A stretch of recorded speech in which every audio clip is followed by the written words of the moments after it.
Listening to judge orders administration to halt deportation of hundreds of Guatemalan children. A news story written by Mariana Alfaro and read by an AI-generated voice. The Trump administration on Sunday grounded planes carrying migrant children that the White House intended to deport to Guatemala after a federal judge issued an emergency order temporarily blocking any removal of about 600 unaccompanied minors. Judge Sparkle L. Sooknanan of the U.S. District Court for the District of Columbia said she learned from plaintiffs that the administration was putting hundreds of unaccompanied minors onto flights on Sunday morning, despite an order she issued earlier in the day, barring officials for 14 days from deporting 10 children named in a lawsuit. As a result, she moved up a hearing to early Sunday afternoon and extended her pause to cover the roughly 600 children from Guatemala at risk of deportation to their country of origin. I have the government attempting to remove minor children from the country in the wee hours of the morning on a holiday weekend, Sooknanan said. That's surprising. Drew Ensign, who represented the Justice Department, said during the hearing that his agency was not aware of the initial order blocking the deportations when the children were first put on the plane. Sooknanan had issued the order early Sunday morning after the National Immigration Law Center entered an emergency filing seeking a pause in the deportation of 10 Guatemalan children. While Sooknanan's first order covered only the 10 children listed as plaintiffs in the initial filing, she extended her pause during the afternoon hearing to cover the roughly 600 children at risk of deportation because the suit was filed as a class action. During the hearing, lawyers for the children said their clients were still on planes in El Paso and Harlingen, Texas, as the hearing was taking place. Sooknanan then paused the hearing and told the Justice Department to circulate her order, which she made around 4 a.m. Sunday, to the Trump administration.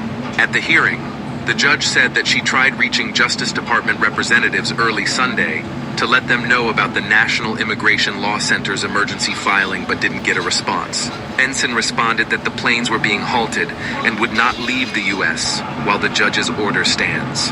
The incident was reminiscent of a high-stakes court case in March, in which the Trump administration loaded 2 planes full of deportees, while an emergency hearing seeking a halt in their removal was underway.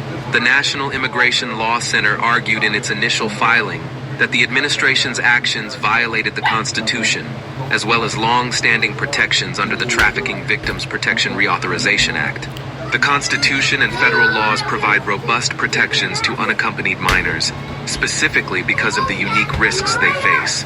We are determined to use every legal tool at our disposal to force the administration to respect the law and not send any child to danger.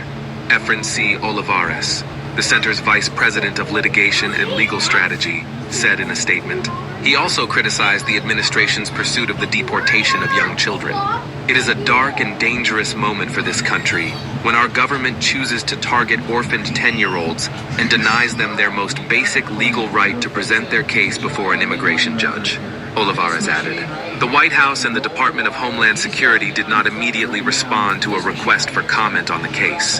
The Trump administration has been working with the Guatemalan government to deport hundreds of unaccompanied children back to the country, with Guatemalan Foreign Affairs Minister Carlos Martinez telling the Associated Press last week that the Central American country has agreed to receive hundreds of Guatemalan minors who arrived unaccompanied to the U.S. and who are currently held in U.S. facilities. Ensign argued at the hearing that the U.S.'s actions weren't deportations because the children's parents and guardians were demanding that the minors be returned. The government, he argued, was seeking to reunite them with their families. It's outrageous that the plaintiffs are trying to interfere with these reunifications, Ensign said. Lawyers representing the children challenged the argument, noting that in at least one case, a child's parents did not request their return. The lawyers also argued that while parents or guardians might have asked for the return of some of the children, they do not meet the legal criteria to be deported. The roughly 600 Guatemalan children arrived in the United States alone and are in the custody of the Department of Health and Human Services Office of Refugee Resettlement.